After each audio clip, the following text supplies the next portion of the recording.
میرے بھائیو سورہ یاسین قرآن حکیم میں سورت نمبر ہے 36 اور یہ مکی سورت ہے. پارہ نمبر 22 سے شروع ہو کر پارہ نمبر 23 میں کمپلیٹ ہوتی ہے. پہلی 21 آیات اس کی پارہ نمبر 22 میں ہے اور باقی ساری سورت جو ہے وہ پارہ نمبر 23 کے اندر ہے. اور ظاہر ہے یہ پاروں کی ڈویژن جو ہے یہ توقیفی نہیں ہے, نبی صلی اللہ علیہ وآلہ وسلم نے تعلیم نہیں فرمائی, یہ بعد میں کی گئی ہے تابعین کے ادوار کے اندر. اس لیے پھر اس میں جو اس قسم کی قباحتیں ہیں صورتوں کے ٹوٹنے والی, یعنی ایک تو ہے کہ بہت آدھا آدھا ہو تو پھر قابل برداشت ہے. جس طرح کہ اب سورۃ الحجر کو دیکھیں, اس کی صرف ایک آیت پارہ نمبر 13 میں ہے, باقی پوری سورت جو ہے وہ پارہ نمبر 14 کے اندر ہے. اب وہ ایک آیت سے کیا ایڈوانٹیج لے لیا کسی نے, اگر وہ اس ایک آیت کو صرف کر دیتے تو وہ سورت ٹوٹتی نہ پاروں کی شکل میں. تو یہ اس قسم کی جو علمی قباحتیں اسی لیے آئی ہیں کہ یہ انسانی کوشش ہے.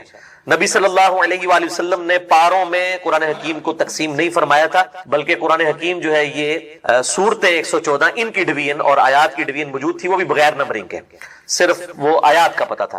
اس میں نے ڈیٹیل لیکچر دیا ہے, مسئلہ نمبر 115 قرآن حکیم کی حفاظت کا معجزہ اور سنی شیعہ کے اختلاف کا تحقیقی جائزہ. سورہ یاسین کا جو مرکزی ٹاپک ہے یہ عقائد ثلاثہ ہے, جو مسلمانوں کے بنیادی 3 عقائد ہیں, عقیدہ توحید, عقیدہ رسالت اور عقیدہ آخرت.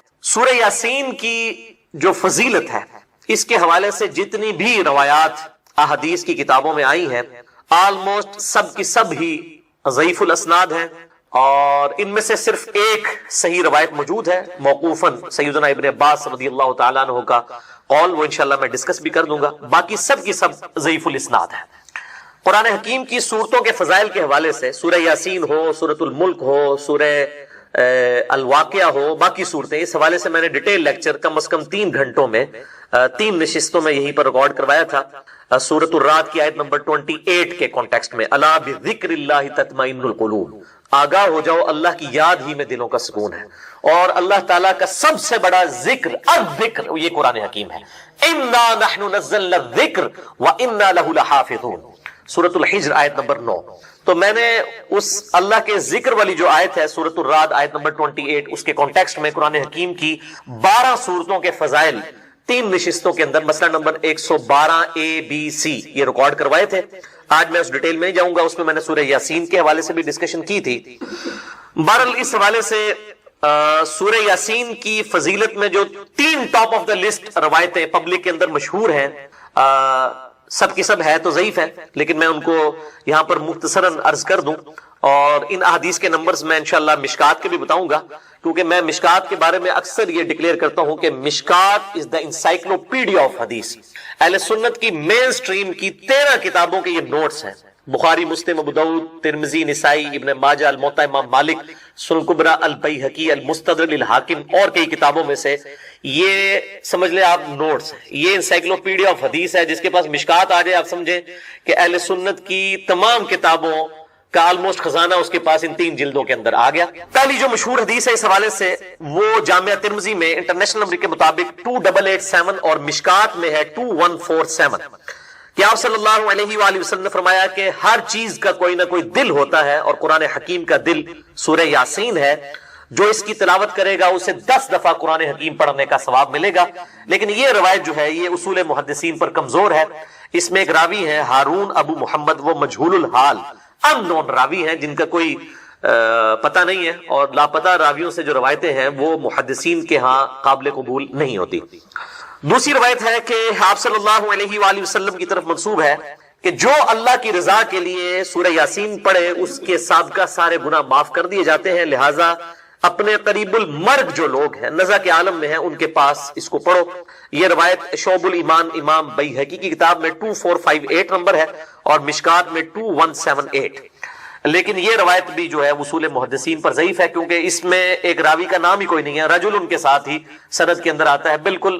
یعنی وہ جو پچھلی روایت تھی اس میں نام تو موجود تھا, مجہول الحال تھا, اس میں تو نام بھی اس کا نہیں ہے, اتنا لاپتہ ہے, لہذا یہ روایت بھی کمزور ہے. اچھا, مارکیٹ میں سورہ یاسین کے حوالے سے آپ نے دیکھا ہوگا وہ مبینوں والی ایک یاسین مل رہی ہوتی ہے. وہ جتنی مبینیں آتی ہیں نا 7-8, وہ ہر مبین کے بعد اس میں ذکر ایڈ کیے ہوتے ہیں. یہ فیبریکیٹڈ ہے, اس کی کوئی اصل موجود نہیں ہے, اور اس قسم کے وظائف مارکیٹ کے اندر کافی سارے جو ہے وہ ملتے ہیں. جب تک سند صحیح نہ ہو اس وقت تک ان وظائف کے اوپر اپنا ٹائم ضائع نہ کیا جائے. تیسری روایت جو مشہور ہے کہ جو شخص دن کے آغاز میں سورہ یاسین پڑھ لے اس کی تمام حاجتیں پوری کر دی جائیں گی. یہ سنن دارمی میں 3461 ہے اور مشکات میں 2177. یہ بھی مرسل روایت ہے. سیدنا عطا بن ابی رباح وہ تابعی ہیں اور ڈائریکٹ نبی صلی اللہ علیہ وآلہ وسلم سے بیان کر رہے ہیں. اور تابعی جب کوئی بات نبی صلی اللہ علیہ وآلہ وسلم کے ریفرنس سے ڈائریکٹ بیان کرے اور اس میں سند نہ ہو تو وہ مرسل چھوٹا ہوا واسطہ مانا جاتا ہے, منقطع روایت ہوتی ہے. لیکن یہ جو سنن دارمی کی حدیث ہے 3461, اس سے بالکل اگلی روایت جو ہے وہ بالکل صحیح سند کے ساتھ ہے سورہ یاسین کے بارے میں ہی, اور وہ ہے سنن دارمی میں 3462. یہ میں دارمی کا وہ نمبر بتا رہا ہوں جس کا پی ڈی ایف عام ہمارا جو ہے وہ گوگل کے اندر سرچ کرنے سے مل جائے گا آپ کو. سنن دارمی میں 3462, اور اس کی تحقیم جو ہے وہ شیخ سلیم حسین اسد نے کی ہے. انہوں نے بھی اس کو روایت کو صحیح کہا. شیخ زبیلی زئی رحمہ اللہ تعالی نے ایک پورے سورہ یاسین کے فضائل کے حوالے سے مضمون لکھا ہے جس میں 14 روایتیں جو یاسین سے ریلیٹڈ تھیں سب کی اسناد کے اوپر بحث کی کہ یہ ضعیف ہیں. البتہ ایک روایت کے اوپر انہوں نے صحیح کا حکم لگایا اور وہ یہی ہے سنن دارمی 3462. اور لیکن مشکات کے وہ فٹ نوٹ پہ لکھنا بھول گئے 2177. ویسے ان کی عموماً عادت ہے کہ جب کسی روایت کے اوپر ضعیف کا حکم لگاتے ہیں تو اس کی پھر فٹ نوٹ پہ نا اس کی موقوفاً اگر روایت صحیح ہو تو لکھ دیتے ہیں, یہاں پہ وہ بھول گئے. البتہ الگ سے ان کا جو مضمون ہے شیخ زبیر صاحب کا فتاوی علمیہ کی پہلی جلد میں صفحہ نمبر 493 سے 497 تک انہوں نے اس کے فضائل پہ جتنی حدیثیں ہیں ان پر تحکیم کی ہے اور ایک روایت کو صحیح قرار دیا. اور وہ ابن عباس کا قول ہے, موقوفاً روایت ہے, ان کا اپنا قول ہے کہ جو شخص صبح کے وقت سورہ یاسین پڑھ لے گا اسے شام تک ہر کام میں آسانی میسر ہوگی, اور جو شخص رات کے وقت سورہ یاسین کی تلاوت کرے گا اسے صبح تک ہر کام میں آسانی میسر ہوگی. تو جو صبح کے وقت کام کے لیے نکلتے ہیں وہ صبح پڑھ کے نکلے, اور جو رات کی شفٹوں میں کام کرتے ہیں وہ رات کے وقت پڑھ کے نکلے. یہ روایت بالکل صحیح ہے. اور یہ محدثین کا پیٹ رول ہے کہ جب کوئی غیبی خبر ہو اور اس میں صحابی نبی صلی اللہ علیہ وآلہ وسلم کو مینشن نہ بھی کرے تب بھی اس کو آپ نبی صلی اللہ علیہ وآلہ وسلم کی طرف ہی منسوب مانیں گے موقوفاً ہونے کے باوجود, اس لیے کہ غیبی خبر نبی صلی اللہ علیہ وآلہ وسلم کے علاوہ کسی کے پاس نہیں آتی ہے, کیونکہ جو علم غیب ہے, غیب کی خبر اللہ تعالیٰ اپنے صرف پیغمبروں کو دیتا ہے. لہذا ابن عباس جو اتنا بڑا دعویٰ کر رہے ہیں یہ پھینکنے والا نہیں ہے, یقیناً اس روایت کی اصل موجود ہے, اور یہ روایت صحیح سند کے ساتھ سنن دارمی 3462 الحمدللہ موجود ہے. تو اللہ تعالیٰ جو تقوی کی روش اختیار کرتا ہے اللہ تعالیٰ کوئی نہ کوئی نجات کا راستہ اس کے لیے نکال دیتا ہے, کوئی نہ کوئی مخرج نکال دیتا ہے جہاں سے اس کے لیے معاملات آسان ہو جاتے ہیں. وَيَرْزُقْهُ مِنْ حَيْثُ لَا يَحْتَسِبُ, اور اسے وہاں سے رزق دیتا ہے جہاں سے اسے گمان بھی نہیں. رزق میں صرف دنیاوی جو ہم مال دولت اس کو ایک رزق سمجھتے ہیں, یہ ایک رزق کا بالکل چھوٹا سا ٹوٹا ہے. اس سے بڑا رزق اللہ تعالیٰ ہمیں دے رہا ہے جس کی طرف ہماری توجہ نہیں ہے, اور وہ رزق ہے ہماری صحت. ایک شخص کے پاس کروڑوں روپے ہے لیکن اس کے گردے پھیر ہو چکے ہیں, تو کس کام کا؟ ایک بندے کے پاس اربوں روپے ہے لیکن اسے معدے کا السر ہے, وہ چاٹ نہیں کھا سکتا, وہ گول گپے نہیں کھا سکتا, وہ بریانی نہیں کھا سکتا, چاہے اس کے جتنے مرضی ہوٹل ہو. تو دنیاوی مال و دولت کا آ جانا صرف یہ رزق میں سے میں نے کہا یہ بالکل چھوٹا سا جز ہے, اس کو انسان یوٹیلائز کرے یہ بہت بڑی بات ہے. دنیاوی صحت جو اللہ نے انسان کو زندگی میں دی ہے, لوگ کہتے ہیں اللہ نے مجھے کیا دیا ہے. جو شخص یہ بات کرے نا اسے کو جی 1 کروڑ پہ لے دو, اپنی ایک آنکھ نکال کے مجھے دے دو, کوئی دے گا؟ اپنا ایک بازو توڑ کے دے دو. تو آپ ذرا 1 کروڑ ساروں کے اوپر لگانا شروع کریں اربوں کے, تو آپ خود ہیں. اور یہ تو میں صرف سمجھانے کے لیے کہہ رہا ہوں, یہ تو آپ گن بھی نہیں سکتے. قرآن پاک میں اللہ تعالیٰ نے فرمایا نا کہ اللہ کی نعمتیں اتنی زیادہ ہیں کہ تم انہیں شمار کرنا چاہو تو شمار بھی نہیں کر سکتے. تو وہاں سے اللہ تمہیں رزق دے گا, تمہیں گمان بھی نہیں. اب رزق کے لیے ضروری نہیں ہے کہ آپ کے پاس مال و دولت اور آپ کے ایسٹس بڑھ جائیں, یہ بھی اللہ تعالیٰ کا بہت بڑا رزق ہے کہ آپ کے پاس جو تھوڑے بہت ایسٹس ہیں وہ سلامت ہیں. کسی ایک میڈیکل کیس کسی گھر کے اندر 1 کروڑ پڑتی بندے کو بھی لا کے زیرو پہ کھڑا کر سکتا. آپ کی زندگی میں کئی ایسے کیسز ہوئے ہوں گے جدادے تک بک جاتے ہیں. اور مجھے واصف علی واصف صاحب کی بات یاد آ گئی. وہ کہتے ہیں میں وہ مسجد میں بیٹھا ہوا تھا تو ایک بندے کو میں نے دیکھا کہ وہ دعا مانگ رہا ہے کہ یا اللہ 25 سال پہلے جو میں نے دعا تجھ سے کی تھی وہ واپس لے لے, بس یہ دعا کر رہا ہے. کہتے ہیں وہ فارغ ہوا تو میں نے اس سے پوچھا کیا ہوا. اس نے کہا جی 25 سال پہلے میں نے اللہ سے رو رو کے ایک بیٹا مانگا تھا, میری بیٹیاں تھی اور وہ بیٹا میرے گاٹے فٹ ہو گیا, یعنی وہ نشے میں مبتلا ہو گیا, سارا گھر کا مال اس نے بیچ دیا, مجھے کنگال کر دیا. تو میں اللہ سے کہہ رہا ہوں یا اللہ یہ اولاد واپس ہی لے لے. تو یہ بھی تو ہو سکتا ہے نا. سورہ توبہ میں آتا ہے, اللہ تعالیٰ آتا ہے اپنے جو فاسق و فاجر لوگوں کے بارے میں کہ اللہ تعالیٰ چاہتا ہے کہ ان کی اولاد کو ہی ان کے لیے عذاب بنا دے, اولاد بھی عذاب بن سکتی. اس لیے میں دعا کیا سکھائی گئی ہے, ربنا حب لنا من ازواجنا وذریاتنا قرۃ اعین وجعلنا للمتقین اماما، اے اللہ ہماری بیویوں اور ہماری اولاد میں آنکھوں کی ٹھنڈک بنا اور ہمیں پرہیزگاروں کا امام بنا، ہماری آنے والی نسلیں پرہیزگار ہوں، ورنہ یہ تو مصیبت بھی گلے پڑ سکتی ہے۔ تو ایک میڈیکل کیس آپ کو کہاں سے کہاں لے کے جا سکتا، ایک بچے کا نافرمان ہونا آپ کو کہاں سے کہاں لے کے جا سکتا، اور اس سے بڑی ناکامی تو آخرت کی ناکامی ہے۔ ایسا بچہ بھی ہو سکتا ہے کہ جو آپ کی دنیا تو برباد نہ کرے لیکن آخرت برباد کر دے، اس کی وجہ سے آپ گناہوں میں مبتلا ہو جائے۔ تو یہ بھی رزق کی ایک فارم ہے۔ رزق صرف یہ نہیں ہے کہ آپ کے لیے مال پانی کھل جائے، بلکہ مال سبسسٹنس لیول پہ بھی موجود ہے، لیکن آپ کو کوئی ایسی تکلیف نہیں آ رہی کہ جس کی وجہ سے آپ کا مال نہیں نکل رہا۔ ورنہ ایک بندہ 10 لاکھ روپے مہینے کا کماتا ہے اور 9 لاکھ روپے اس کا نکل جاتا ہے، کیا فرق پڑا اس کو؟ اس نے کون سا ایسٹ بنا لیا؟ اور جو اذیت گزار رہا ہے وہ اللہ اس کو تو کوئی سوچ بھی نہیں سکتا، جو ذہنی ٹینشن ہے۔ صحیح بخاری مسلم میں حدیث ہے، نبی علیہ السلام فرمایا ہمیشہ اپنے سے نچلے لوگوں کو دیکھو تو تمہیں یوں اللہ تعالیٰ کی نعمتوں پر صبر نصیب ہوگا اور قناعت نصیب، اوپر نہ دیکھو۔ اور پھر بخاری مسلم میں یہ حدیث ہے کہ ابن آدم کے پاس اگر سونے کی 2 وادیاں ہوں تو وہ خواہش کرے گا تیسری وادی بھی مجھے مل جائے، اس کا پیٹ صرف قبر کی مٹی بھری، والعیاذ باللہ تعالی۔ بخاری مسلم دونوں میں حدیث ہے کہ انسان کہتا ہے میرا مال میرا مال میرا مال، نبی علیہ السلام فرمایا تیرا مال تو وہ ہے جو تو نے کھا پی لیا یا پہن کر بوسیدہ کر دیا یا اللہ کی راہ میں خرچ کر کے آخرت کے لیے محفوظ کر لیا، باقی جتنا مال ہے وہ تو تیرے ورثہ کا مال ہے، تو کہتا ہے میرا مال ہے۔ پھر بخاری مسلم دونوں میں حدیث ہے کہ نبی علیہ السلام نے فرمایا کہ انسان کے 3 دوست ہیں، ایک دوست ہی اس کی قبر تک ساتھ جاتا ہے، وہ اس کے اعمال ہیں، باقی جو 2 دوست ہیں وہ باہر ہی رہ جاتے ہیں، اس کے رشتہ دار اور مال۔ اب مال ساتھ جاتا ہے، مال بھی آپ ساتھ لے کے جا سکتے ہیں، لیکن وہ مال جو آپ نے پہلے اپنی زندگی میں اپنی مرضی سے اللہ کی راہ میں خرچ کر دیا وہ اللہ کے ڈیوائن بینک میں جمع ہے، وہ قرآن پاک میں سورۃ البقرہ میں آیا 700 گنا تک کہ اللہ تعالیٰ کر کے لوٹائے گا، بلکہ یہاں تک فرمایا کہ یہ اللہ تعالیٰ کو تم قرض دے رہے ہو اور اللہ تعالیٰ اس قرض کو لوٹائے گا۔ دیکھیں کتنا قدردان ہے کہ دیتا اللہ ہے، اور جب اسی کے دیے ہوئے میں سے آپ اسی کی راہ میں خرچ کرتے ہیں تو وہ کہتا ہے کہ یہ تم نے مجھے قرض دیا ہے، اللہ کہتا ہے میں تمہارا مقروض ہوں، تمہیں لوٹاؤں گا۔ یہ ہے اللہ تعالیٰ کی قدردانی۔ جامعہ ترمذی میں حدیث ہے، مسند امام احمد میں موجود ہے کہ نبی علیہ السلام فرمایا کہ جب بھی کوئی شخص دعا کرتا ہے وہ خالی نہیں جاتی، یا تو اس دعا کے عوض جو تم نے مانگا وہ اللہ تمہیں عطا کر دیتا ہے، یا اس سے بہتر یعنی اس کی برکت سے اللہ تعالیٰ بہتر نعم البدل دیتا ہے، تمہاری کوئی تکلیف ٹال دیتا ہے، یا پھر اس دعا کو سنبھال کے رکھتا ہے قیامت کے دن کے لیے، اور اس دعا کے ایکویلنٹ تمہیں اجر عطا فرما۔ تو دعا تو بہت ضروری ہے، اللہ کی طرف رجوع لانا ہے۔ ٹاپک اور طرف چلا جائے گا، فی الوقت اس کی طرف آپ کنسنٹریٹ کریں کہ اللہ تعالیٰ مارا کہ تمہیں وہاں سے رزق ملے گا، تمہیں گمان بھی نہیں ہوگا۔ وَمَن يَتَوَكَّلْ عَلَى اللَّهِ، اور جو کوئی اللہ پر توکل کرے فَهُوَ حَسْبُهُ، تو اللہ اس کے لیے کافی ہے۔ ان اللہ بالغ امری، اللہ تعالیٰ تو اپنا کام پورا کر کے رہتا ہے، لیکن قد جعل اللہ لكل شيء قدرا، اللہ نے ہر معاملے کے لیے ایک اندازہ مقرر کر رکھا۔ اسی کو ہم وہ کہتے ہیں نا کہ اللہ کے ہاں دیر ہے اندھیر نہیں ہے، لیکن یہ دیر بھی ہم صرف سمجھانے کے لیے کہتے ہیں، وہ دیر نہیں ہے، وہ اللہ کا رول یہی ہے کہ اللہ تعالیٰ نے کسی معاملے کو کس لیول کے اوپر جا کے ایڈریس کرنا ہے۔ 23 سال تک مشرکین عرب کو دیکھیں نا مہلت ملی ہے، کتنے لوگوں نے کہا کہ دیکھو کان پک گئے ہیں ہمیں سنتے ہوئے، نبی علیہ السلام ہمیں دھمکیاں لگاتے ہیں کہ قوم عاد قوم سمود کی طرح تم بھی برباد کر دیے جاؤ گے، جب وقت کے پیغمبر کا انکار کرو گے تو عذاب تو کوئی نہیں آ رہا۔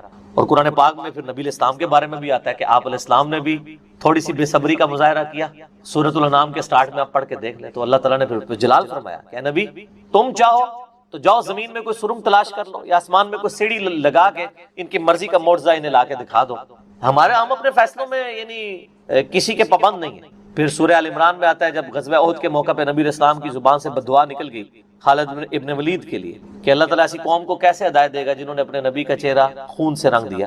یہ صحیح مسلم میں الفاظ ہیں، قرآن پاک میں اشارتاً اس کا ذکر ہے، سورہ آل عمران میں اللہ تعالیٰ نے فرمایا کہ نبی آپ کو کوئی اختیار نہیں ہے، اللہ تعالیٰ چاہے تو ان کو ہدایت بھی دے سکتے۔ ہائے ہائے، یہ اللہ کے فیصلے ہیں، یہ کسی انسان کا کوئی فیصلہ نہیں۔ تو اب ان آیات کی روشنی میں بزرگ تو کسی کھاتے بھی نہیں بنتے، لوگ بزرگوں کو لے کے بیٹھ رہے ہوتے ہیں، جی بزرگ دعا کریں گے، بزرگ کر دیں گے، بزرگوں نے کیا کرنا ہے؟ یا تو نبی علیہ السلام کے بارے میں فرمایا جا رہا ہے کہ آپ کو کوئی اختیار نہیں ہے، اللہ تعالیٰ چاہے تو بخش دے، اللہ تعالیٰ چاہے گرفت فرمائے، اللہ تعالیٰ چاہے ڈھیل دے، اللہ نے ہر کام کے لیے ایک اندازہ مقرر کیا ہوا ہے، وہ اسی موقع کے اوپر اللہ تعالیٰ اس چیز کو اسٹیبلش کرے۔ وہ اللہ کے ڈیوائن علم میں ہے کہ کب اللہ تعالیٰ نے اسلام کا غلبہ کروانا ہے، جب نہیں کروایا تو 13 سال میں 125 بندے ہی مسلمان ہوئے ہیں، اور اگلے 13 سال کے اندر دونوں سپر پاورز بھی الٹ دی گئی ہیں، دونوں طرف ٹائم پیریڈ تو ایک ہی ہے۔ تو یہ اللہ تعالیٰ فیصلے فرماتا ہے۔ عمر اور رزق میں برکت کے لیے کوئی وظیفہ بتا دیں۔ اس میں نے بتا دیا نا، صحیح بخاری مسلم دونوں میں حدیث ہے، نبی صلی اللہ علیہ وآلہ وسلم نے فرمایا جو شخص یہ چاہے کہ اس کے رزق میں برکت کر دی جائے، عمر دراز کر دی جائے، تو اپنے رشتہ داروں کے ساتھ اس نے، لیکن یہ بھی تقدیر میں لکھا ہوا ہوگا کہ وہ کرے گا تو یہ ہو جائے گا، تو اسی کو توفیق ملے گی نا. تو اللہ تعالیٰ اس کی عمر میں برکت صرف یہ نہیں ہے کہ ایک بندہ 60 سال کا تو اب 100 سال پہ مرے. کئی 100 سال کی زندگی پاتے ہیں اور کام چوانی کا بھی نہیں کر کے مرتے. اور بعض لوگ 50 سال میں اتنا کام. امام شافعی کی عمر 55 سال تھی صرف جب فوت ہوئے ہیں. چلو شافعی کو تو چھوڑ دیں, اس سے پہلے آ جائیں. عمر بن عبدالعزیز 38 سال کی عمر میں فوت ہوئے ہیں. 38 سال کی عمر میں 3 براعظموں پہ ایسے نقوش چھوڑ گئے ہیں کہ آج دنیا حیران ہے. تو ان کو تو عمر بھی کوئی نہیں ملی ہے. یہ نہیں ہوتا کہ آپ کو عمر کتنی ملی ہے, آپ نے اس عمر میں کیا کیا ہے. آپ اللہ تعالیٰ آپ کو اسی ٹائم میں اتنی برکت. میں اپنے لیے آپ کو بات کر, کسی کیا بات کروں, میری زندگی خود اس چیز کا نمونہ ہے. آج جب لوگ یہ نہیں کہتے ہیں یار اس نے اتنے ویڈیوز چڑھا دی ہیں, کتنے بیٹھ کے ریکارڈ کرانا رہنا, حالانکہ ہفتے میں ایک ریکارڈ ہوتی ہے, روزانہ ہوتی بھی نہیں ہے. لیکن کنسسٹینسی کے ساتھ, اللہ کی مدد کے ساتھ آپ اگر یہ کام لے کے چلتے رہیں تو slow and steady wins the race. تو آج چیزیں آپ دیکھ لیں, ہزاروں کی تعداد میں آپ کے سامنے. اور یہ حالات اللہ تعالیٰ فیوریبل کرتا ہے. میں یقین کریں, میں اپنے بھائیوں کو کہتا ہوں, میں جب بھی درس, ابھی آج کا درس میں نے کرنا تھا نا, وہ ہندو کا جواب دینا تھا, تو میں نے پورے ہفتے سے دعائیں شروع کی ہوئی تھیں. اللہ زندگی دے دیں, حالات فیوریبل ہو جائیں, ٹرانسفارمر بھی نہ اڑے ہمارا, جنریٹر بھی چلتا رہے, سارے معاملات چلتے رہیں, اور فرحان بھائی بھی ٹائم پہ آ جائیں, ٹھیک ہو گیا جی, کالر مائک بھی چل جائے, کیمرے کی بھی بیٹری چارج ہو, ساری چیزیں. یہ میں جو چیزیں میرے اختیار میں کر کے, یا اللہ تو نے کروانی ریکارڈنگ, میں تو کچھ بھی نہیں. ٹھیک ہے, اپنے پورے ریسورسز مینج کر کے بھی اللہ پہ نظر ہوتی ہے. حالانکہ میرے دوستوں کو پتا ہے میں کتنا وہمی ہوں. میرے آفس میں بھی نا, جب سب سے مشکل کوئی ٹاسک میرے والے کیا جاتا ہے اور وہ ہمارے باس کہتے ہیں یار اس کو دے کے تو بھول جاؤ, پھر وہ کام کر کے آپ کو بتائے گا. تو کیوں میں وہمی, جس کام میں ہاتھ ڈالتا ہوں نا, میں دنیاوی اعتبار سے ہر چیز اس کے حوالے سے مینج کرتا ہوں, لیکن ساتھ مسبب الاسباب پہ نظر ہوتی ہے کہ یا اللہ یہ جو کچھ میں کر رہا ہوں نا, یہ تو میں اسباب کر رہا ہوں نا, میرے ساتھ کوئی بھی پرابلم ہو سکتی, کسی کے ساتھ کوئی این ٹائم, یعنی اس کے اوپر فیملی کے اوپر کوئی ایسا ایشو آ سکتا ہے کہ درس کینسل کرنا پڑ جائے. ہو سکتا ہے نا, جس طرح ایک بار یعنی اچانک جو ہے وہ یعنی ہمارا درس کینسل ہو گیا تھا, عثمان بھائی کی والدہ فوت ہو گئی تھی, ہمیں اپنا درس کینسل کرنا پڑا, ایگزیکٹ اسی دن ہی ہو گیا اس طرح. تو وہ حالانکہ ہمارا درس پورا تیار, مسئلہ 41 اس دن ریکارڈ ہونا تھا, کئی سال پہلے کی بات. کس سال کی بات ہے؟ 5 سال پہلے کی بات ہے. تو اپنا ہر چیز مینج کی تھی, لیکن اینڈ ٹائم پہ کوئی مسئلہ کھڑا ہو گیا. میرے اپنے بھی کئی کلوز ریلیٹیو فوت ہوئے ہیں, لیکن اللہ کا شکر ہے اتوار مطلب وہ درس سے 1-2 دن آگے پیچھے ہی ہوئے ہیں. تو اللہ تعالیٰ نے یعنی معاملات کو سیٹل کر دیا. یہ ساری چیزیں سر فیوریبل ہونا. پھر تو یہ وہ سوال کی طرف ہوں کہ رشتہ داروں سے اس نے سلوک کریں, اللہ تعالیٰ رزق میں اضافہ کرے گا, عمر میں اضافہ کر دے گا, یعنی برکت ڈال دے گا, تھوڑی چیز بھی کفایت کر دے گی. ابو داؤد میں ایک حدیث ہے, ایک صحابی کہتے ہیں میری ماں فوت ہوگی, فرمایا اپنی خالہ کے ساتھ اس نے, ٹھیک ہو گیا. تو یہ رزق کے بڑھنے کا ذریعہ. باقی دعا تو ایک ہی ہے, اللہم ربنا آتنا فی الدنیا حسنہ وفی الآخرۃ حسنہ وقنا عذاب النار. یہ دنیا کے ہر کام کے لیے دعا ہے, رزق کی برکت کے لیے, اولاد کے لیے, اولاد کے اچھے مستقبل کے لیے, لڑائی جھگڑا ختم کرنے, دنیا کی ہر چیز اس میں داخل ہے. کیوں؟ ربنا آتنا فی الدنیا حسنہ, دنیا میں ہر چیز حسنہ عطا کر دے, بہتر. اور آخرت کی ہر چیز داخل ہے, وفی الآخرۃ حسنہ, آخرت میں قبر بھی شامل ہے, میدان حشر بھی, میدان عدل بھی. یہ وقنا عذاب القبر, وقنا عذاب الحشر, یہ کہنے کی ضرورت نہیں ہے. بخاری مسلم میں حدیث ہے جو مر گیا اس کی قیامت قائم ہوگی, وہ آخرت میں داخل ہوگی. اس میں سب کچھ ہے. اس میں ایک صحیح مسلم کی حدیث میں بتا دیتا ہوں, ایک صحابی تھے, بیماری کی وجہ سے اتنے کمزور ہو گئے کہ چڑیا کی طرح ان کا جسم ہو گیا. یہ آپ کو دعا والے چیپٹر میں مشکات میں دوسری جلد میں بھی یہ حدیث صحیح مسلم کی. نبی صلی اللہ علیہ وآلہ وسلم عیادت کے لیے آئے, آپ نے حالت دیکھی, آپ نے فرمایا کہ تو اللہ سے کیا مانگتا ہے؟ آپ کو پتہ چل گیا کہ مسئلہ کوئی گمبھیر ہے. کیا یا رسول اللہ, میں اللہ سے ایک ہی دعا کرتا ہوں کہ یا اللہ جو تو نے مجھے آخرت میں عذاب دینا ہے نا, وہ دنیا میں دے. نعوذ باللہ من ذالک, اللہم اجرنا من النار. نبی صلی اللہ علیہ وسلم نے فرمایا سبحان اللہ, اللہ پاک ہے غلطیوں سے. اس کا مطلب یہ ہوتا ہے یہ انسان ہی غلطیاں کرتا ہے. اور تو اللہ سے یہ چیز مانگ رہا ہے, اور تیرے اندر ہمت ہے کہ تو آخرت کیا دنیا کا بھی اللہ کا عذاب برداشت کر سکے. اور تجھے تو چاہیے تھا تو دعا کرتا اللہم ربنا آتینا فی الدنیا حسنہ وفی الآخرۃ حسنہ وقنا عذاب النار. وہ دنیا اور آخرت میں, یہ فنیٹک وہ صوفیہ والا کنسیپٹ نہیں, ٹھیک ہے, کہ دنیا میں گگڑے بن کے رہو اور اس طریقے سے جوئیں بھی ڈلی رہے اور کپڑے بھی اتارے رکھو اور پہنچے ہوئے بزرگ, یہ پتہ لگا کتنے پہنچے نا, ٹھیک ہے. تو وہ صحابہ کہتے ہیں جب انہوں نے یہ دعا کی نا تو چند ہی دنوں میں وہ اس طرح صحیح ہو گیا جیسے مردہ زندہ ہو جاتا ہے اس دعا کرنے کی. دنیا کی ہر بھلائی, کیوں بندہ نے پیپروں میں پاس ہونا یہ دعا کرے, لیکن صرف دعا کی کوشش کے بعد دعا کرے, دونوں چیزیں پہلے. کوئی شخص اپنے اوپر خود تقدیر غالب کروا دے نا, پھر دعا کچھ نہیں کرتی ہے. یعنی ایک بندہ کہ میں بسم اللہ پڑھ کے ساکٹ میں 2 انگلیاں ڈال دوں, نہیں, وہ آپ نے اپنے اوپر تقدیر خود غالب کرا لی ہے. آپ کہ نہیں میں بسم اللہ الذی لا یضر دعا پڑھ لوں اور جا کے میں جناب کوبرا سانپ کے آگے ہاتھ ایسے کر دوں تو سر وڑ لے گا تو ہم چھڑے گا نہیں, کیونکہ آپ نے خود اپنے اوپر تقدیر غالب کروائی نا. جب آپ اپنے اوپر خود تقدیر غالب کرواتے ہیں, آپ بسم اللہ الذی لا یضر پڑھ کے یہ تو نہیں کہ اسٹیئرنگ سے ہاتھ اٹھا لیں اور آنکھیں بند کر لیں تو جا کے ٹھوکیں گے سیدھے, جب کوئی شخص خود تقدیر غالب کرواتا ہے پھر دعا کچھ نہیں کرتی اس کو. دعا ہے تدبیر کے ساتھ، کیونکہ اس طرح دنیا کا نظام نہیں چل سکتا تھا نا. تو یہ ان دعاؤں کا یہ ہوگا کہ جو ناگہان، اسی لیے آپ دیکھیں حدیث کے الفاظ کیا ہیں کہ ناگہانی آفت، خود لائی ہوئی آفت نہیں، ناگہانی آفت. آپ جا کے سام کے بل میں جا کے ہاتھ کو سیڑ دیں اور آپ کے میں نے پڑھا اعوذ بکلمات اللہ التامات من شر ما خلق، کچھ بھی نہیں ہونا، کیونکہ آپ نے اس دعا کی خود وائلیشن کر دی ہے. ناگہانی آفت ٹلے گی، ٹھیک ہو گیا. اور جو آپ اپنے اوپر خود طاری کریں گے وہ نہیں ٹلنے گی، وہ اس طریقے سے نہیں ٹلے. اس لیے یعنی یہ دعائیں وغیرہ پڑھیں، اس کے بعد تدبیر بھی کیا کریں. ویسے ہم باقی معاملات میں کرتے ہیں، کسی شخص نے صرف دعا پڑھ کے اپنا پیٹ نہیں بھرا، نہ پیاس بجھائی ہے، ہمیشہ کھانا بھی کھاتے ہیں، پانی بھی پیتے ہیں، وہ کہتے ہیں اسباب بھی ساتھ رکھیں. ٹھیک ہو گیا. وما من دابۃ فی الارض، اور زمین پہ چلنے پھرنے والی کوئی بھی مخلوق ایسی نہیں ہے، الا علی اللہ رزقها، مگر یہ کہ اس کا رزق اللہ کے ذمہ کرم کے اوپر ہے. ہمیں تو چند ایک مخلوقات نظر آ رہی ہیں نا جن کا رزق آپ دیکھ رہے ہیں. ابھی اگر آپ کو ویل مچھلی کا رزق بتایا جائے جو پیسیفک میں اور اٹلانٹک میں آج بھی ہزاروں کی تعداد کے اندر ہے، ایک چھوٹی ویل مچھلی بھی ایک وقت کا 500 کلو گوشت کھا جاتی ہے، 500 کلو. اور جو بڑی ویل مچھلی ہیں وہ تو آپ چھوڑ دیں، 30 ہاتھیوں کے برابر بھی ویل مچھلی ہے. اتنی بڑی بڑی ویل مچھلی ہیں، 30 ہاتھی، 30 ان کے برابر ایک ویل مچھلی. اس کا رزق بھی اللہ تعالیٰ پورا کر رہا ہے. آپ کو تو بس چڑیاں نظر آ جاتی ہیں زیادہ زیادہ، تو کسی کے دماغ میں آ سکتا ہے کہ یار چڑیوں کا رزق اللہ پورا کر رہا ہے، تو زیادہ زیادہ اتنا ہی دماغ میں رزق آتا ہے. آپ ذرا ان جانوروں کے بارے میں سوچیں، اتنے بڑے بڑے جانور سمندر کے اندر، خشکی میں تو اتنے بڑے جانور ہی نہیں ہیں جتنے پانیوں کے اندر موجود ہیں. اور ان تمام کے رزق کی ذمہ داری اللہ تعالیٰ نے لی ہوئی ہے. لیکن یہ رزق کی ذمہ داری ہے کوشش کے ساتھ جڑی ہوئی ہے. یہ نہ سمجھیں کہ ویل مچھلی کے منہ میں آگے اللہ تعالیٰ کو چیز ڈال دیتا ہے، نہیں، کوشش کرنی پڑتی ہے. انسان کو بھی کوشش کرنی پڑتی ہے. اللہ نے دنیا کو اسباب کے ساتھ جوڑا ہوا ہے. ہاں، کوشش کرو گے رزق ملے گا. پوٹینشلی رزق اللہ تعالیٰ نے قیامت تک کے لیے اس پلانٹ ارتھ پہ رکھ دی ہے. دیکھیں آج سے آلموسٹ 200 سال پہلے تک تو کسی کو پتہ ہی نہیں تھا کہ زمین میں انرجی کا اتنا بڑا خزانہ موجود ہے تیل کی شکل میں. 1853 میں وہ پہلا کنواں پنسلوینیا میں امریکن سٹیٹ کے اندر دریافت ہوا تھا، کرنل ایڈون نے کیا تھا. اتنی ماشاءاللہ مٹھی داڑھی تھی، ہے کرسچن تھے ویسے وہ. اور عرب ملکوں میں وہ تو 20ویں صدی کے اندر تیل نکلا ہے، 1960 کے قریب جا کے یہ تیل نکلا ہے عرب ملکوں میں. اب میرا سوال یہ ہے کہ 1300 سال تک سارے بزرگان دین حج عمرے کے لیے جاتے رہے، جو نیچے نگاہ مارتے تھے تو ساتوں زمینیں کراس اور اوپر عرش پہ نگاہ پہنچتی تھی، کسی بزرگ کو تیل نہیں نظر آیا عرب کی سرزمین میں. ایسے بزرگوں سے جان چھڑا سکتے تھے کہ اتنے تے گئے نہیں ہون گے، تے مکے مدینے تے گئے سن نا، اتوں لنگے نے نا، کسی کو تیل نظر آیا. دنیا کو اللہ نے بقدر ایفرٹ رکھا ہے. اور یہ بھی اب مزید کوئی 50-60 سال کا تیل رہ گیا.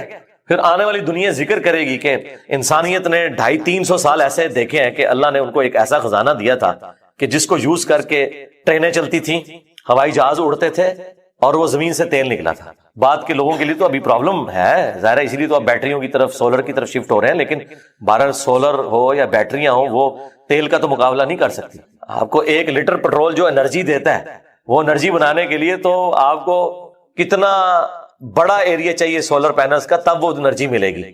تو اس کے لیے تو پھر آپ جہاز جو سولر والے انہوں نے بنائے بھی ہیں نا، وہ اتنے بڑے بڑے جہاز ہیں اور مسافر اس میں تھوڑے سے ہی بیٹھتے ہیں. یہ جو بوئنگ 747 یا ایئر بس 380 جو 500 مسافروں کو لے کے جا رہی ہے، اس کی انرجی اگر آپ کو سولر پینل سے کرنی پڑ جائے تو اس جیسے 50 جہاز بنائے تو تب جا کے اس میں اتنے بندے بیٹھیں گے. یہ تو ایک بہت بڑی تکلیف دہ چیز ہے. تو اللہ تعالیٰ نے بہرحال سولر کی شکل میں ایک اور خزانہ دیا ہے، اس کے اوپر محنت ہو رہی ہے، بیٹریز کے اوپر محنت ہو رہی ہے. تو اللہ نے پوٹینشلی رزق انسانیت کا، اور رزق میں صرف کھانا پینا نہیں ہے، تمام ضرورت کی چیزیں. اس وقت تو ہمارا رزق، وہ مجھے اشفاق احمد صاحب کی بات یاد آئی، وہ کہہ رہے تھے 1960 12 مہینوں کے حوالے سے، اور جو حرمت والے 4 مہینے ہیں ان کا بھی ذکر ہے. اور جو مشرکین عرب نے اپنی خود ساختہ شریعت کے اندر جنگوں کو حلال کرنے کے لیے حرمت کے مہینوں کو آگے پیچھے کر دیتے تھے، ان کی بھی ٹوٹی پھوٹی شریعت کے اندر 4 حرمت والے مہینے تھے جن میں جنگ کرنا منع تھا. لیکن جب ان کا دل کرتا تھا ان مہینوں میں جنگ کرنے، تو کہتے تھے ٹھیک ہے جی، اس دفعہ جو محرم کا مہینہ ہے نا، وہ رمضان کی جگہ پہ ہم شفٹ کرتے ہیں.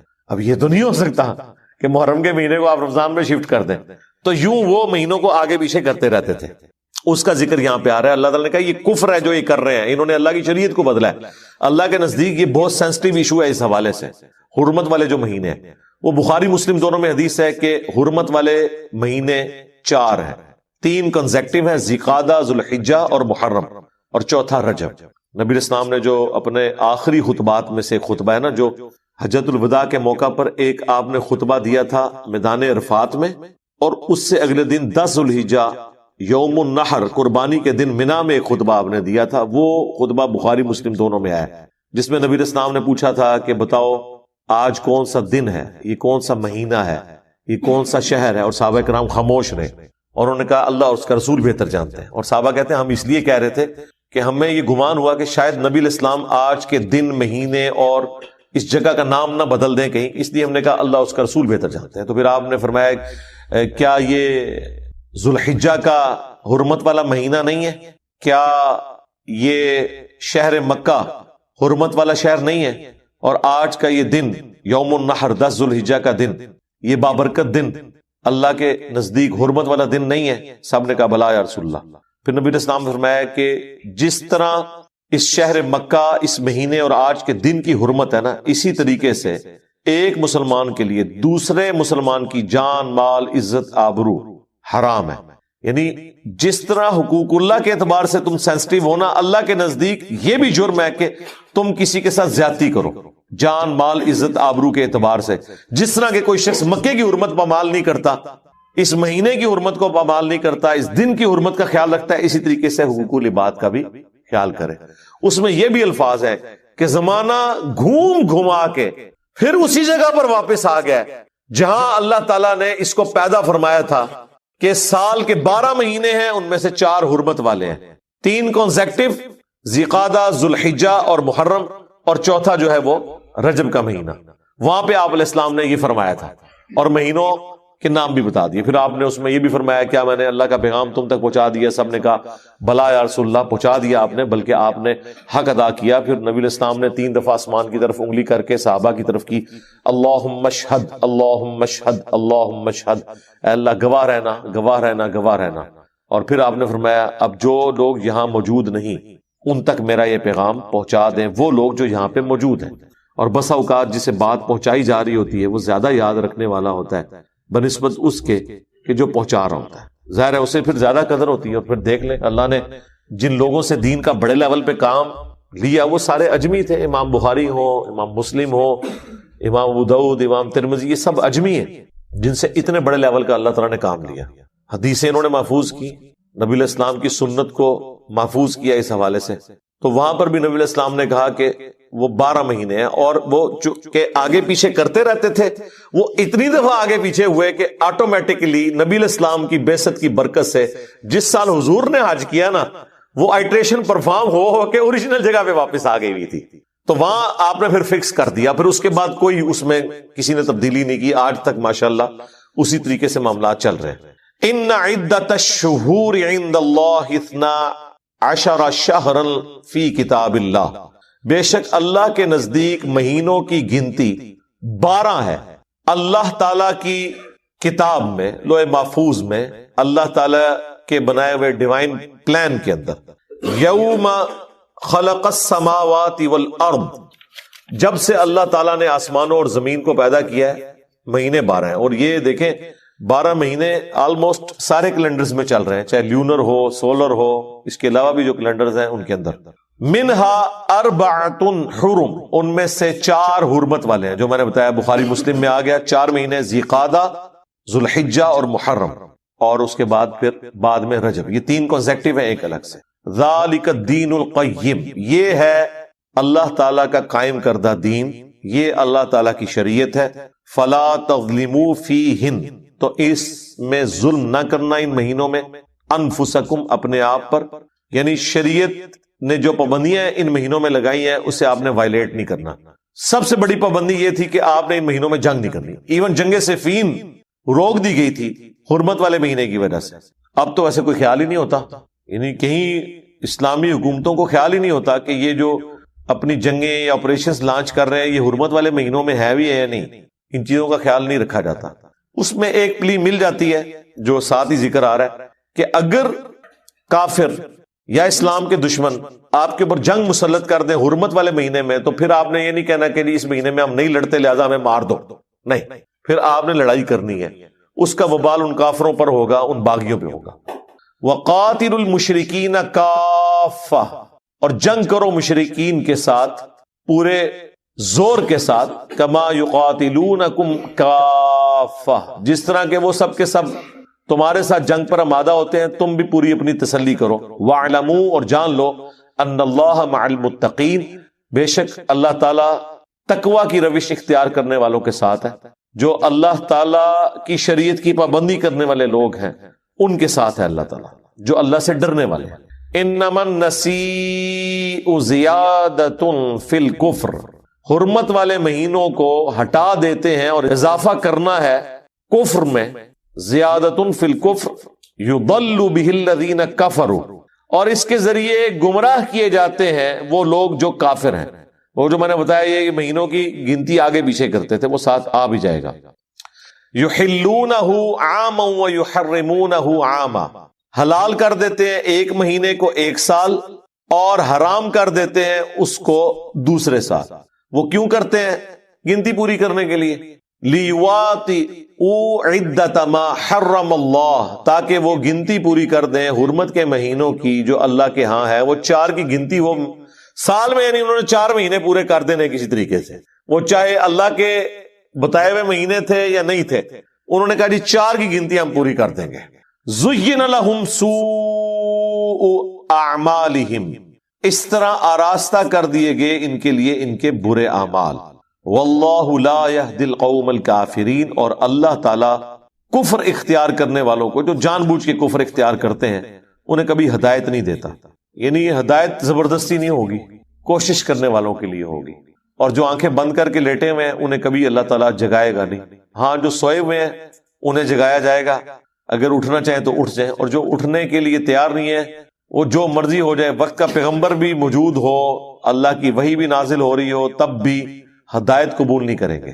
اس کی واضح مثال ابو جہل ہے، ابو لہب ہے۔ ابو لہب تو ہاشمی تھا، نبی الاسلام کے خاندان سے تھا، لیکن دیکھ لیں ٹس سے مس نہیں ہوا، حالانکہ نبی الاسلام کا پورا کریکٹر بچپن سے لے کے بعثت تک ان کے سامنے تھا، اس کے باوجود انہوں نے حق کو قبول نہیں کیا۔ اور جن کی قسمت میں حق تھا وہ سلمان فارسی جیسے لوگ کہاں سے چلے؟ سلمان فارسی فارس سے چلے اور مکے تک پہنچ کے نبی الاسلام پر ایمان لے آئے۔ جو کوشش کرنے والے ہیں، والذین جاہدوا فینا لنہدینہم سبلنا، جو لوگ بھی ہماری راہ میں کوشش کریں گے ہدایت کی راہیں کھل جائیں گی، ایسی راہیں کھلیں گی کہ کہیں نہ کہیں سے وہ خود بخود حق بات تک پہنچ جائیں گے۔ اور جو کفر کی روش اختیار کرنے والے جان بوجھ کے، ان کو اللہ تعالیٰ ہدایت نہیں۔ ایک اور حدیث میں بیان کر دوں یہاں پر اسی کانٹیکسٹ میں، سنن ابی داؤد کے اندر صحیح سند سے حدیث ہے، مشکات میں بھی آپ کو دوسری جلد میں مل جائے گی۔ اللہ تعالیٰ کے جو اسماء اور ناموں کے اعتبار سے، اسماء اعظم جو اللہ کے بڑے نام ہیں، جن کی وجہ سے اگر اللہ کی طرف رجوع لایا جائے تو دعا کی قبولیت ہوتی ہے، اس حوالے سے سنن ابی داؤد میں ایک حدیث ہے کہ نبی صلی اللہ علیہ وآلہ وسلم نے فرمایا کہ اللہ تعالیٰ کے جو اسماء اعظم ہیں، جسے ہم یہ اسم اعظم بھی کہتے ہیں، وہ قرآن حکیم کی 2 آیات کے اندر ہے، ایک سورۃ البقرہ کی اور ایک سورہ آل عمران۔ سورۃ البقرہ کی آیت ہے وَإِلَٰهُكُمْ إِلَٰهٌ وَاحِدٌ لَا إِلَٰهَ إِلَّا هُوَ الرَّحْمَٰنُ الرَّحِيمُ۔ اب اس میں ظاہر ہے پتہ چل گیا کون سے اسماء ہیں، اللہ آ گیا، الرحمن الرحیم، لا الہ الا اللہ بھی آ گیا۔ اور پھر آپ علیہ السلام نے آل عمران میں شروع کی آیات تلاوت کی، الف لام میم اللہ لا الہ الا هو الحی القیوم۔ تو الحی اور القیوم یہ بھی اسماء اعظم ہیں، اور حروف مقطعات بھی اس کے اندر آ گئے۔ جامعہ ترمذی میں ایک حدیث ہے 593 نمبر انٹرنیشنل نمبر کے مطابق، ایک شخص نے دعا میں جلدی کی اور اللہ تعالیٰ کی حمد کے بغیر ہی دعا کرنی شروع کر دی اور درود شریف بھی نہیں پڑھا، تو نبی صلی اللہ علیہ وآلہ وسلم نے فرمایا کہ اس سائل نے جلدی کی۔ پھر آپ نے بلا کے اسے فرمایا کہ جب بھی تم اللہ سے دعا کرو پہلے اس کی حمد کرو، اس کے بعد مجھ پر درود پڑھو اور پھر اللہ سے مانگو۔ اتنے میں ایک اور شخص آیا، اس نے خود بخود یہی عمل کیا، وہ ابن مسعود تھے رضی اللہ تعالیٰ عنہ۔ تو نبی علیہ السلام نے فرمایا سل تعطا، سل تعطا، تو مانگ تجھے دیا جائے گا، تو مانگ تجھے دیا جائے گا۔ تو دعاؤں کا پروٹوکول یہ ہے کہ جب بھی آپ دعا کریں پہلے اللہ کی حمد بیان کرنی ہے، اور حمد میں اسماء اعظم، اور اس کے بعد درود شریف۔ تو کوشش کریں کہ آپ یہ 2 آیات یاد کریں۔ سنن ابی داؤد کے اندر اسماء اعظم جو ہے موجود ہیں، مشکات کے اندر بھی یہ 2 آیات یاد کر لیں۔ ایک تو حدیث میں اس کا ذکر آ گیا، دوسرا قرآن کے اندر یہ موجود ہے۔ وَإِلَٰهُكُمْ إِلَٰهٌ وَاحِدٌ لَا إِلَٰهَ إِلَّا هُوَ الرَّحْمَٰنُ الرَّحِيمُ. یہ سورۃ البقرہ اور سورہ آل عمران. الف لام میم اللہ لا الہ الا هو الحی القیوم. تو ان دو صورتوں کے اندر نبی علیہ السلام فرمایا کہ اللہ تعالیٰ کے اسماء اعظم موجود ہیں. تو یہ آپ پڑھ لیں، اس کے بعد آپ درود شریف پڑھ کے تو دعا مانگیں. اس کے علاوہ بھی آپ جتنے اسماء اعظم ہیں، جیسا کہ سورۃ الحشر کی آخری 3 آیات ہیں، واللہ الذی لا الہ الا هو، وہ سارے اللہ تعالیٰ کے تعریفی کلمات اس کے اسماء اعظم ہیں. وہ جس کو یاد ہیں وہ پڑھ کے اس کے بعد درود شریف پڑھ کے دعا مانگے. تو یہ دعا کا ایک پروٹوکول اور ایک طریقہ ہے. اعوذ باللہ من الشیطان الرجیم، بسم اللہ الرحمن الرحیم. الف لام میم حروف مقطعات ہیں. اللہ اور اس کے محبوب صلی اللہ علیہ وآلہ وسلم کے درمیان یہ کوڈ ورڈز ہیں. اللہ لا الہ الا هو الحی القیوم. اللہ ہی ہے کہ جس کے سوا کوئی معبود نہیں. وہ الحی ہے اور القیوم ہے. الحی وہ ہستی ہے جو خود سے زندہ ہو. کائنات میں ایک ہی ہستی ہے جو خود سے زندہ ہے، باقی سب کی زندگی ادھار ہے، مستار ہے. چاہے کوئی فرشتہ ہو، کوئی پیغمبر ہو، کوئی جن ہو، کوئی عام انسان ہو، کوئی جاندار ہو، کوئی بے جان ہو، ہر ایک کی زندگی ادھاری ہے، اللہ کے دینے پر ہے. جب تک وہ چاہے گا رہے گی، جب وہ چاہے گا ختم کر دے گا. کل نفس ذائقۃ الموت، ہر جان نے موت کا مزہ چکھا. سارے فرشتوں نے مرنا ہے، سارے پیغمبروں نے مرنا ہے، سارے جنات نے مرنا ہے، سارے انسانوں نے مرنا ہے. یہ موت ہر مخلوق کی ڈیسٹنی ہے، یہ تقدیر میں چیز طے ہے. اللہ ایک ہستی ہے جسے موت نہیں آتی. اسی لیے اگر زندگی کا لفظ کسی پر بولا جائے تو صرف اللہ ہی. الحی خود سے زندہ، اور القیوم قائم رکھنے والا. ساری کائنات اس کی وجہ سے قائم ہے. اس کا اگر امر پیچھے سے ہٹ جائے تو کوئی بھی چیز اپنی جگہ پرفارم نہیں کر سکتی. اللہ تعالیٰ چاہے گا تو آگ گرم کرے گی، نہیں چاہے گا تو ابراہیم پہ دیکھیں ٹھنڈی ہوگی. تو آگ کچھ نہیں کر سکتی. اصل میں جو اللہ تعالیٰ نے اس کے اندر خاصیت رکھی ہے، جب تک اللہ چاہے گا کہ وہ ایگزیکیوٹ ہو تو ہوگی، ادروائز نہیں. یہ ہے القیوم. اللہ نے ہر چیز کو تھاما ہوا، خود سے زندہ ہے اور ہر چیز کو تھامے. تو اسی لیے دیکھیں نبی علیہ السلام نے جو میں نے ابو داؤد کی حدیث بتائی کہ اللہ کے اسماء اعظم میں سے ہے الحی القیوم. یہ والی آیت بھی آپ نے تلاوت کی. وَإِلَٰهُكُمْ إِلَٰهٌ وَاحِدٌ لَا إِلَٰهَ إِلَّا هُوَ الرَّحْمَٰنُ الرَّحِيمُ. الف لام میم اللہ لا الہ الا هو الحی. اسی طریقے سے جامعہ ترمذی میں ایک حدیث ہے، اس کی سند کمزور ہے لیکن اس کی صحیح سند المستدرک للحاکم میں موجود ہے اور سنن نسائی الکبریٰ کے اندر موجود ہے. عمل الیوم واللیلہ، صبح شام کے اذکار والے چیپٹر، کہ نبی علیہ السلام نے اپنی بیٹی فاطمہ سے فرمایا تھا، اے میری بیٹی مجھ سے لے لے اور صبح شام اس کو پڑھا کر. یا حی یا قیوم برحمتک استغیث اصلح لی شأنی کلہ ولا تکلنی الی نفسی طرفۃ عین. اے خود سے زندہ ہر چیز کو تھامنے والے، میں تیری رحمت کے ساتھ تیری مدد کا سوال کرتا ہوں.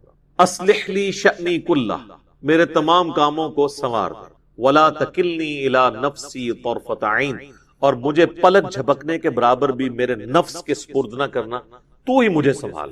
تو اس میں بھی یا حی یا قیوم کا وظیفہ آ گیا. یہ بھی اللہ تعالیٰ کے اسماء، اور یہ اس وقت تقریباً اپنی ایکسٹریم کو پہنچ چکا ہے، خصوصاً ہمارے سب کانٹیننٹ کے اندر.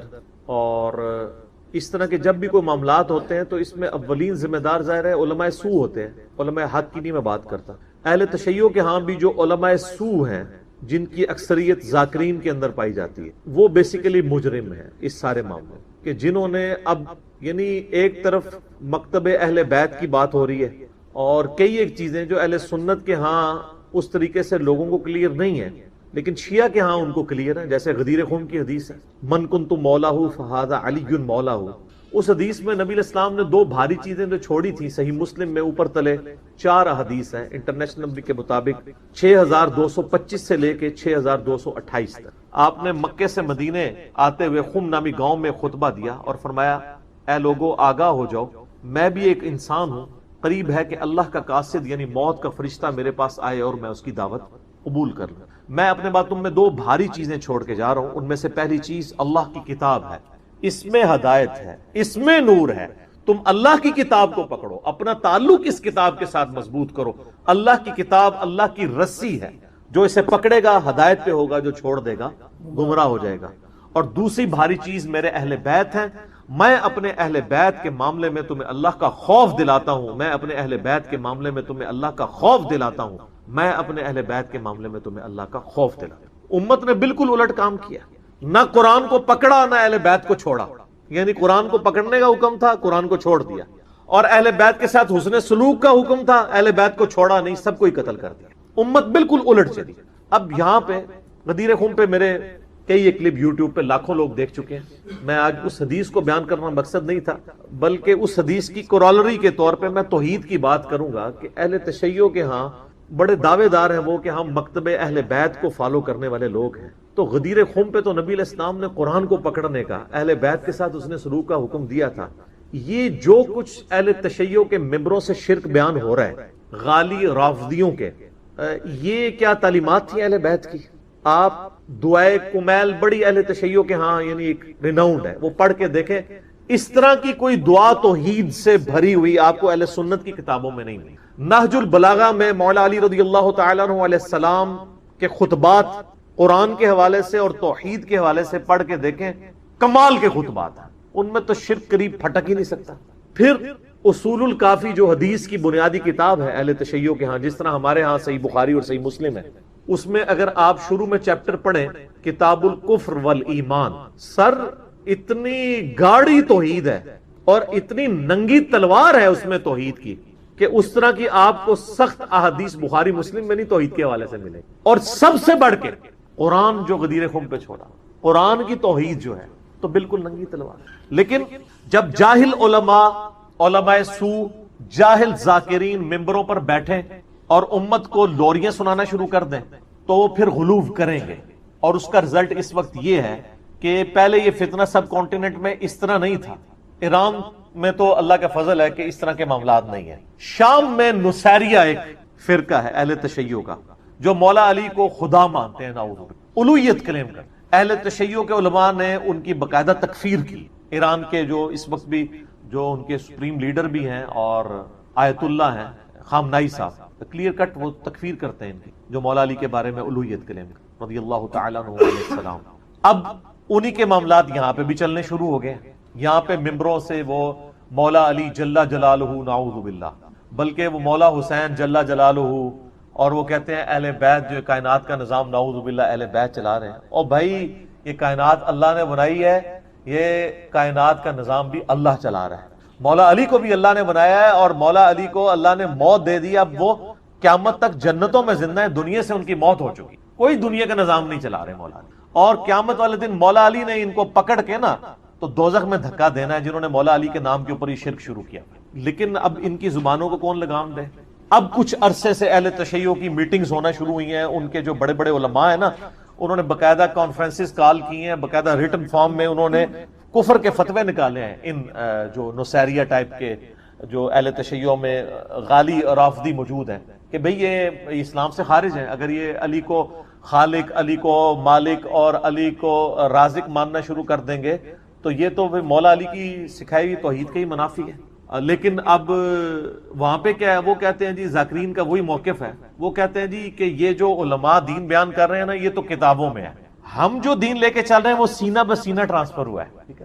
وہی بیماری جو اہل سنت کے ہاں بھی پائی جاتی ہے، جب آپ کسی کو قرآن و سنت سے دلیل پیش کرتے ہیں تو جو غالی صوفی ہیں وہ کہتے ہیں یار دین سارا کتابوں میں تو نہیں، بلکہ آپ تو غالی علماء نے بھی کہنا شروع کر دیا حدیث میں آیا ہے، حدیث میں آیا ہے۔ کہتا ہے نا وہ ایک مولانا نقلیں میری اتارتا ہے نا تو وہ یہ بتانا چاہ رہا ہے حدیث تو تمہاری ہے، ہمارا کیا حدیث سے لینا دینا۔ کہتا ہے علماء سے پوچھ پوچھ کے ان کے سینوں سے معاملات چل رہے ہیں۔ تو جس طرح اہل سنت کے ہاں غالی صوفی پائے جاتے ہیں جو کہتے ہیں دین سینہ بہ سینہ ٹرانسفر ہوا ہے، اہل تشیع کے ہاں غالی ذاکرین پائی جاتے ہیں جن کا یہ موقف ہے، اور بدقسمتی سے اکثر ممبر انہی کے ہاتھ میں ہے۔ اب کچھ علماء کو ہوش ہے، میرے پاس تو اہل تشیع کے علماء آتے رہتے ہیں اور ہم سے تو خیر گلے مل کے سنی بھی روتے ہیں کہ جی کیا کریں سنیوں کا، اور شیعہ بھی ہم سے گلے آ کے ملتے ہیں کہ جی کیا کریں ان کا۔ یعنی جو لوگ درد رکھنے والے لوگ ہیں وہ سمجھتے ہیں کہ ہمارے ان معاملات میں خرابی ہو رہی ہے۔ پچھلے دنوں باقاعدہ کلپ آیا ہے سید جواد نقوی صاحب کا، بہت سٹرکٹ وہ کلپ تھا۔ انہوں نے کہا کہ یہ آپ حسین کے ماننے والے ہو، حسین نے یزید کے خلاف قیام کیا تھا نا تم نے اگر قیام کرنا ہے نا تو ان غالی رافضیوں کے خلاف قیام کرو جو مولا علی کے نام کے اوپر شرک پھیلا رہے ہیں۔ انہوں نے کہا کہتے ہیں ابھی آگے بتاتے ہو فلاں نے یہ کہہ دیا، فلاں نے، تم وہاں کیوں نہیں کھڑے ہو کے قیام کرتے ہو ان کے خلاف؟ حسین کا نام بھی لیتے اور حسین کے نام پہ ایک بندہ شرک پھیلا رہا ہے۔ حسین نے جان اس لیے دی تھی کہ ان کے نام کے اوپر لوگ شرک پھیلائیں، جس طرح جیزس کرائسٹ عیسیٰ ابن مریم جو امام الموحدین تھے، ان کے نام کے اوپر 2.25 ارب عیسائیوں نے شرک پھیلایا ہوا ہے، لیکن عیسیٰ علیہ السلام کی تعلیمات نہیں تھی۔ اب اگر کوئی یہ سمجھتا ہے کہ میں حضرت عیسیٰ کے ساتھ نسبت مضبوط کرنا چاہتا ہوں تو اس شرک سے تو چھٹکارا حاصل کرے جو ان کے نام کے اوپر کھڑا کیا۔ تو ان کو بھی چاہیے، ان میں جو سمجھدار علماء ہیں وہ پبلکلی آ کے لیڈ کریں اور لوگوں کو بتائیں۔ اور اس حوالے سے سید جواد نقوی صاحب حفظہ اللہ تعالی، میں ان کی بڑی قدر کرتا ہوں، انہوں نے بڑا دلیرانہ کام کیا۔ پچھلے دنوں ہم نے ان کے مدرسے کا وزٹ بھی کیا تھا، وہ بھی میری ویڈیو اسٹڈی ہوئی ہے، ان کا باقاعدہ ویڈیو کلپ آیا ہے، اور اسی طریقے سے ثاقب اکبر صاحب کا بھی ویڈیو کلپ ایک آ چکا ہے، حیدر بھائی کا بھی ایک کلپ آیا جس میں انہوں نے بڑا اسٹرکٹلی اس حوالے سے کہا یہ قرآن کی بھی تعریف کر رہے ہیں اور توحید کا جنازہ نکال رہے ہیں۔ یعنی یہ عجیب و غریب معاملات ہیں کہ آپ نے چلے علم لگائے تھے ایک نشانی کے طور پہ، اب ان جھنڈوں کے آگے آپ نے لا کے جناب کھانا رکھنا شروع کر دیا ہے، تابوتوں کے آگے لا کے کھانا رکھنا شروع کر دیا ہے، جس طرح کے ہندو قبروں کے سامنے لا کے کھانا رکھتے ہیں، اور ہمارے اہل سنت کے ہاں لوگ مزارات کے آگے لا کے وہ سارا کھانا رکھ رہے ہوتے ہیں، اور پھر یہاں پہ اکتفا نہیں ہے بلکہ علم کو، تابوتوں کو سجدے کرنے شروع کرتے ہیں۔ تو یہ سجدہ کسی کے ہاں بھی جائز نہیں ہے، نہ سجدہ تعظیمی، اور سجدہ عبادت تو ہے ہی کفر ہے، اگر کوئی تعظیم کے لیے بھی کرتا ہے وہ بھی حرام ہے۔ اگلی شریعتوں میں اجازت تھی، اس شریعت میں تو حرام ہو چکا ہے، اہل سنت اہل تشیع کا اجماع ہے، میں اس کے دلائل میں نہیں پڑھنا چاہتا، یعنی ایک جو چیز ایگریڈ اپان، جو چیز اجماع سے ثابت ہو اس کے لیے دلیل دینے کی ضرورت نہیں۔ تو اس وقت ان علماء کی ذمہ داری ہے کہ فرنٹ سے لیڈ کریں، اور جو لوگ اہل تشیع میں فرنٹ سے لیڈ کر رہے ہیں میں ان کو یعنی دل سے قدر کرتا ہوں، اور بلکہ میں یہ کہتا ہوں کہ اہل سنت میں بھی اتنا جگرا ہونا چاہیے کہ وہ بھی اپنے اس طرح کے غالی صوفیوں کے خلاف مقدمات کریں۔ ویسے تو ہمارے اہل سنت کے ہاں بریلوی مکتبہ فکر کے جو علماء ہیں وہ مخالفت تو کرتے ہیں قبر پرستی کی، لیکن جب ان کو کہیں کہ ان قبر پرستوں کو روکیں قبر پہ سجدے کرنے سے تو اس کے لیے وہ تیار نہیں ہوتے۔ تو اگر آپ کے مسلک کی بدنامی ہو رہی ہے ان کی وجہ سے تو ان کو روکیں، لیکن اہل تشیع اس میں ایک سٹیپ آگے ہیں، وہ ان تمام علماء کے خلاف باقاعدہ کورٹ میں مقدمے کرتے ہیں، ان کو جیلوں میں ڈلوایا ہوا ہے جنہوں نے یہ نعرے لگوائے ہیں علی رازق، علی خالق، نعوذ باللہ۔ اہل تشیع نے باقاعدہ ان کے خلاف مقدمے کیے کورٹ میں جا کے، اور ان کو جیلوں میں ڈلوایا کہ ان کی وجہ سے ہمارے مسلک کی بدنامی ہو رہی ہے، یہ ہمارا